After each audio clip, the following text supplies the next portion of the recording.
Beijing में जारी Trump Xi Jinping सरबराही मुलाकात है और आलमी सियासत को एक नए हसास मोड़ पर ऑब्वियसली ले आए हैं। बहुत सारे मामलात इस मुलाकात में डिस्कस हुए हैं। अपने कंक्लूसिव मराहिल की तरफ ये मुलाकात और ये दौरा जारी है। ऐसे में ना सिर्फ दोनों मुमालिक ने अपने बिजनेस के हवाले से बात की है, बल्कि ताइवान को जो वेपनरी सप्लाई की जाती है उसके हवाले से भी चीन ने अपनी रिजर्वेशंस का इजहार किया है। एंड ऑब्वियसली ये जो ईरान यूएसए जंग है और स्ट्रेट ऑफ हॉर्मज़ की जो सूरत हाल है, जिस पर कुछ देर पहले डोनाल्ड ट्रंप साहब ने प्रेसर में भी जिक्र किया, और चाइना ने भी कहा कि हम भी नहीं चाहते कि ऐसे मौलिक हथियार ईरान के पास हों। इन सारे मामलात के ऊपर बात कर लेते हैं। तो बात कर लेते हैं माहिर बैनुल-अक़वामी उमूर हामिद खान अल-मुशरिकी हमारे साथ मौजूद है। हामिद साहब अस्सलाम वालेकुम, good morning sir, thank you so much for your time. जो सबसे अहम बात निकल के आई है इस सारे मामले में वो ये कि स्ट्रेट ऑफ हॉर्मोज़ खोली जाए, जो सब पूरी दुनिया का इस वक्त मसला बना हुआ है। जो यूएस ट्रेड चीफ हैं वो भी ये कहते हैं कि चीन इस बात का हामी है कि हॉर्मोज़ खोली जाए, अमेरिका भी कह रहा है। और अभी 2 मिनट 3 मिनट पहले ही जो दोनों का जॉइंट एक गुफ्तगू हुई है प्रेसिडेंट शी की और सर डोनाल्ड ट्रंप की, उसमें सर डोनाल्ड ट्रंप खुद कह रहे हैं कि जी हम तो चाहते हैं, चीन भी चाहता है, तो स्ट्रेट ऑफ हॉर्मोज़ खोली जाए। तो क्या अब फाइनली हम देखेंगे हामिद साहब कि आबनाए हॉर्मोज़ की बंदिश अब ख़त्म होने जा रही है, जो दुनिया पे जो इकोनॉमिक प्रेशर बना हुआ था वो कुछ अब लाइटन होगा?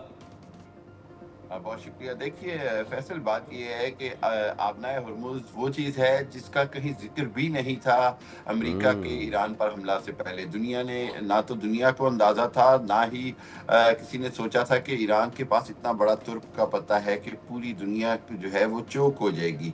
लेकिन आज जो है वो आबनाए हॉर्मज़ दुनिया का इस वक्त वाकई ही सबसे बड़ा मसला बना हुआ है। और उसके अंदर जो खुलने की बात है, देखें जब field marshal Asim Munir Tehran गए और उन्होंने ईरान को कायल कर लिया, तो आबनाए हॉर्मज़ जब तेहरान ने खोली तो उस अमेरिका ने उसके जवाब में उसकी बहरी नाकाबंदी करके उसको गैर मुअस्सर कर दिया। और चाइना भी ये बात जानता है, पूरी दुनिया ये जानती है। और उसके बाद से लेकर मामला जो है वो बिगड़ते बिगड़ते आज यहाँ आ गया है कि हर गुजरते दिन के साथ पूरी दुनिया के अंदर जो केओस है वो बढ़ रहा है। दुनिया की स्टॉक एक्सचेंज क्रैश कर रही हैं और पूरी दुनिया के अंदर तेल की प्राइसेस जो है वो कहीं की कहीं चली गई हैं। और आबनाए हॉर्मज़ के खुलने के लिए अब ज़रूरी है कि एक मुस्तकिल जंग बंदी का एक मुकम्मल जामे हल जो है वो ईरान के साथ तय किया जाए, क्योंकि ईरान का ये कहना है कि उसको आबनाए हॉर्मज़ खोलने पर एतराज़ नहीं, बल्कि उसको इस बात की गारंटी चाहिए कि उसके ऊपर दोबारा हमला नहीं किया जाएगा। आबनाए हॉर्मज़ के ऊपर इस अंदाज में अमेरिका या उसकी जो ताकतें हैं वो कंट्रोल नहीं ले लेंगी कि उसके बाद ईरान इस काबिल ना रहे कि दोबारा आबनाए हॉर्मज़ बंद भी कर सके। आपने देखा होगा कि प्रोजेक्ट फ्रीडम के नाम के ऊपर जो प्रेसिडेंट ट्रंप ने कोशिश की वो यही थी कि जी ज़बरदस्ती एक बार छीन ली जाए ईरान से आबनाए हॉर्मज़ का कंट्रोल, और उसके बाद फिर ईरान को जो है वो पीछे धकेल दिया जाए, जिसमें वो नाकाम हुए।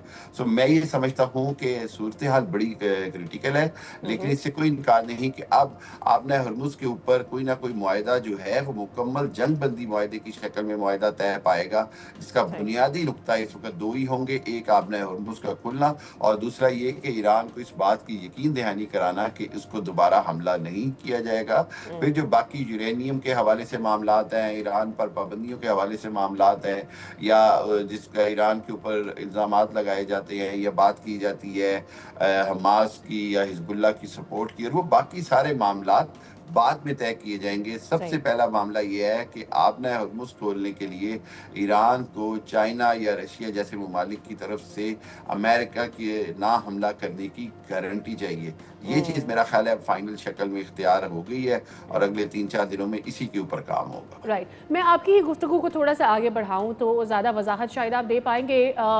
हमने देखा कि चीनी सदर ने भी कहा कि हम तो नहीं चाहते कि वेपन्स हों ईरान के पास, हम नहीं चाहते कि उनका स्टॉक पाइल भी हमारे पास हो, यानी जो यूरेनियम का इनरिच स्टॉक पाइल है वो भी हमारे पास हो।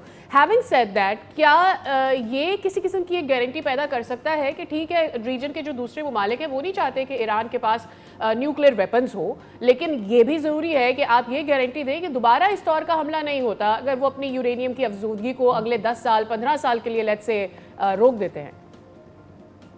देखिए साथियों, बिल्कुल यही वो बुनियादी पॉइंट है कि एक तो ये कि ईरान भी कहता है कि वो न्यूक्लियर जो है बम नहीं चाहता, उसको नहीं चाहिए न्यूक्लियर पावर, और उसके लिए वो तैयार है कि वो अपना जो यूरेनियम है उसको जो है वो डाइल्यूट करके तो वो 3% पे ले जाए, जो आज 60% पे है। लेकिन आपने बिल्कुल दुरुस्त कहा, उसको इस बात की गारंटी चाहिए कि इसराइल और अमेरिका की तरफ से उसको उसको दोबारा निशाना नहीं बनाया जाएगा। और दूसरी बात ये है कि अब जो बात की जाती है कि जी ईरान जो है वो अपनी मिसाइल टेक्नोलॉजी या दूसरी जो दिफाई सलाहियतें हैं उसको किसी तरह कम करे, तो वो मेरा ख्याल है ईरान उसके ऊपर कभी भी तैयार नहीं होगा। उसका जो उसका बुनियादी दिफा का हक है उससे वो महरूम नहीं होगा, ना ही वो पीछे हटेगा। लेकिन एक बात हमें समझनी होगी, और वो ये कि जिस अंदाज में ईरान ने इस सारी जंग में मुकाबला किया है, जिस अंदाज में अमेरिका को उसने पीछे हटाया और एक तरह से घुटने टेकने पर मजबूर किया कि आज अमेरिका जो है वो ना निकल सक रहा है वहां पे, ना जी। अटैक कर पा रहा है। कांग्रेस भी कोशिश कर रही है, प्रेसिडेंट ट्रम्प पे दबाव है, पब्लिकली दबाव है। तो इस सारी सूरत हाल के अंदर जो मैं बार बार एक बात करता हूँ कि हम ये जो कहते हैं कि विन विन सिचुएशन होनी चाहिए, अब विन विन से ज्यादा फेस सेविंग की सिचुएशन दोनों को लेनी होगी। दोनों को अपनी अपनी रेड लाइन से कंप्रोमाइज की तरफ आना होगा, और वो रेड लाइंस यही हैं कि ईरान जो है वो किसी भी हालत में ये नहीं चाहेगा कि उसको जिसको अंग्रेजी में वल्नरेबल का लफ्ज़ कहते हैं, लाचार किया जाए, कि वो किसी के भी रहमो करम पे हो, और वो हर हालत में अपनी बुनियादी दिफाई सलाहियत मेंटेन करेगा। और दूसरी जानिब अमेरिका को ये समझना होगा कि ईरान जो है वो यूरेनियम किसी मुल्क के हवाले नहीं करेगा, वो उसका जो डाइल्यूट करके उसकी जो ताकत है या मिकदार है वो उतनी नीचे ले जाएगा कि वो एटमी धमाका करने के काबिल ना रहे। इससे आगे का जो मामला है उसके अंदर सबसे बड़ा फैक्टर इसराइल का है, स्पॉइलर है। वो बार बार मामलात को कशीदगी की तरफ ले जाता है, वो बार बार मामलात को शकूक व शुबात की तरफ ले जाता है, और फिर जंग बंदी पे भी उसने अमल नहीं अच्छा, किया हुआ। आपने इसमें जब लबनान में आप इसराइल की देखें बात आए कर ही रोज ली हमले। है हामिद साहब, मैं अगला सवाल भी वही करने जा रहा था, तो चलिए आपने मौका फराहम किया है तो सवाल कर देता हूँ। क्या पोजीशन है राइट नाउ इसराइल, क्योंकि काफ़ी अरसे से वो अब बिल्कुल पीछे बैठ के जो भी कर रहा है वो कर रहा है, जंग में तो it was on the four front, और उनका लेटेस्ट जो बयान है मतलब कि पूरी दुनिया जो कि उस जिस मुल्क से, जिस लॉबी से, जिसकी शैतानियों से डरती है, वो मुल्क किससे डर रहा है। लेटेस्ट बयान जो नेतन्याहू ने दिया है, उन्होंने कहा है कि बिल्कुल। पाकिस्तान जो है ना ये हमारी बड़ी बदनामी कर रहा है, और ये जो है इसकी वजह से हमारी जो भी बदनामी हो रही है वो बहुत ज़्यादा हो रही है। नेतन्याहू पाकिस्तान से डर रहा है। फैसल देखिए, नेतन्याहू को बिल्कुल पाकिस्तान से डर है। पाकिस्तान से ज्यादा उसको मैं समझता हूँ कि उसको हक से डर है, हकीकत से डर है। और वो हकीकत ये है कि उसके मजालिम, उसने जो तबाही फेरी है, उसने जो बर्बरियत की है, नेतन्याहू ने जो शैतानियत की है पिछले कुछ अरसे में ख़ास तौर पर, उसके बाद पूरी दुनिया जो है वो इसराइल की हकीकत जानकर उसकी हमायत से पीछे हटती नज़र आ रही है। आपने देखा कि इस पूरी जंग के अंदर प्रेसिडेंट ट्रंप ने और नेतन्याहू ने एड़ी चोटी का जोर लगाया, लेकिन यूरोप और NATO, Japan, New Zealand, Australia, Canada, किसी ने जंगी तौर पर इसराइल या अमेरिका का साथ नहीं दिया। वो अपनी इस नाकामी को किसी न किसी के ऊपर डालना चाहते हैं, और इसलिए वो पाकिस्तान पे डाल रहे हैं। दूसरी जानिब ये कि उनको इस बात का दुख है, इस बात से उनको खुशी नहीं कि जी दुनिया के अमन के लिए पाकिस्तान काम कर रहा है। दुनिया में आज मसालियतकार और मुज़ाकरातकार के लिए पाकिस्तान काम कर रहा है, और इसराइल को इसके अंदर अपनी शिकस्त नजर आती है जब वो ये देखता है कि पाकिस्तान ने दुनिया को तीसरी आलमी जंग से भी रोका, और पाकिस्तान ने अरब ईरान जंग को रोका।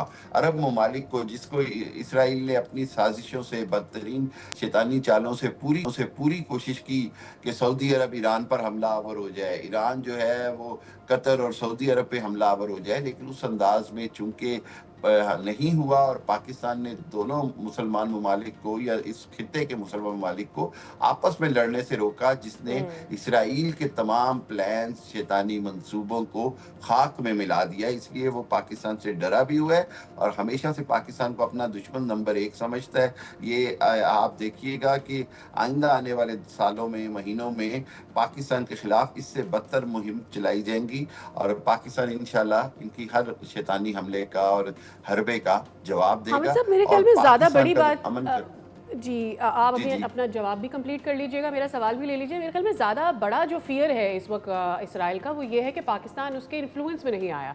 देखिए कुछ भी था, गल्फ भी मुस्लिम ममालिक ही हैं, लेकिन वो कहीं ना कहीं ट्रेड के लिए, अपने रवाबित अमेरिका के साथ बेहतर करने के लिए, मज़ीद अलाइनमेंट के लिए वो इसराइल के साथ अपने ताल्लुकात बेहतर करते हुए नज़र आए। इस सब में कोई एक ही मुल्क ऐसा है जिसके पास न्यूक्लियर पावर है और वो आपका मुकाबला कर सकता है, and at the same time वो आपके सामने डट कर खड़ा हुआ है और ईरान को सबसे पहले सपोर्ट कर रहा था। सो आई थिंक एक इन्फ्लुएंस भी तो क्रिएट हो जाता है ना, कि एक मुल्क है जो हमसे बिल्कुल नहीं डरता, तो वो टेरर उसका भी क्रिएट हो जाता है। बिसाइड्स अगर आप इंडिया पर जवाब दे सके, यूएसए मीटिंग विद चाइना, किस तरह से आप देख रहे हैं इंडिया के लिए ये? बहुत अच्छा, दोनों क्वेश्चन साथ दिया, बड़े इंपॉर्टेंट है। देखिए बात यह है कि पाकिस्तान का इसराइल के बारे में मौक़िफ़ वही है शुरू से जो कायद-ए-आज़म मोहम्मद अली जिन्ना का है, ठीक है? और कायद-ए-आज़म ने इसराइल को अमेरिका की एक नाजायज़ औलाद करार दिया, और उसके बाद कायद-ए-आज़म ने कहा कि हम किसी भी हालत में फ़लस्तीनियों की जो आज़ाद रियासत से के हक़ के बगैर किसी भी तरह इसको तस्लीम नहीं करेंगे। दूसरी बात ये कि उसके बाद से लेकर आज तक पाकिस्तान के खिलाफ इसराइल की साजिशें जो हैं वो पूरी दुनिया के सामने हैं।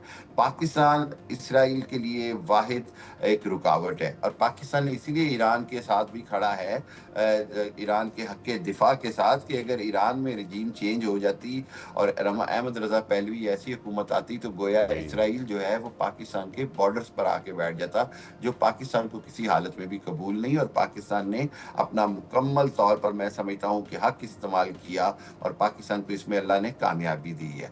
दूसरी जानिब बड़ी इंपॉर्टेंट बात यही है कि आज इंडिया जो है वो इंतहाई मैं समझता हूँ कि ज़िल्लत का शिकार हुआ अपने मुकाफ़ात अमल की वजह से, अपने करैक्टर और अपने सारा कुछ शैतानी चालों की वजह से। देखिए इंडिया ने ख़ुद को अमेरिका के सामने जो है वो net security provider for the reason, यानी जी कि मुझे इलाके का चौकीदार बना दिया जाए, और चाइना के ख़िलाफ़ ख़ुद को खड़ा करके या खड़ा करने की कोशिश की, जिसके नतीजे में उसकी कोशिश थी शायद उसको चाइना से ज़्यादा इंपॉर्टेंस मिले और ख़ित्ते के अंदर इकोनॉमिकल रोल जो है वो उसको ज़्यादा मिले।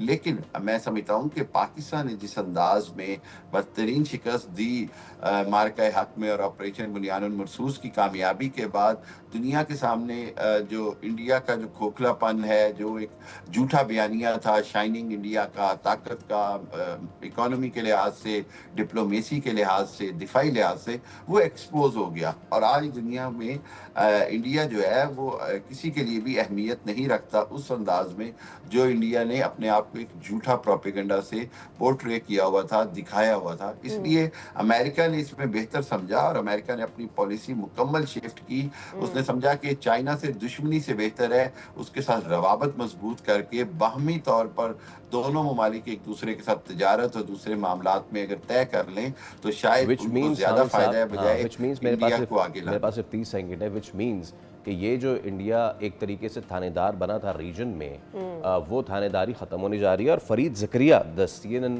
वेटरन एंकर, उनका भी लेटेस्ट क्लिप है जिसमें उन्होंने पाकिस्तान की अहमियत को बड़ा उजागर किया है। सो आने वाले दिनों में पाकिस्तान की अहमियत मज़ीद होने जा रही है। 30 सेकंड्स।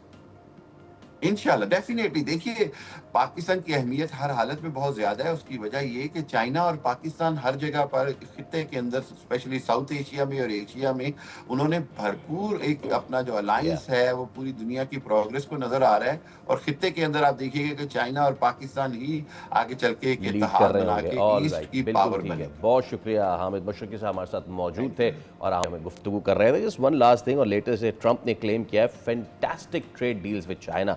क्या है इसका मतलब पूरी दुनिया के लिए? आने वाले शोज में इस पर बात करेंगे। सब्सक्राइब करें और बेल दबाएं ताकि कोई खबर रह न जाए।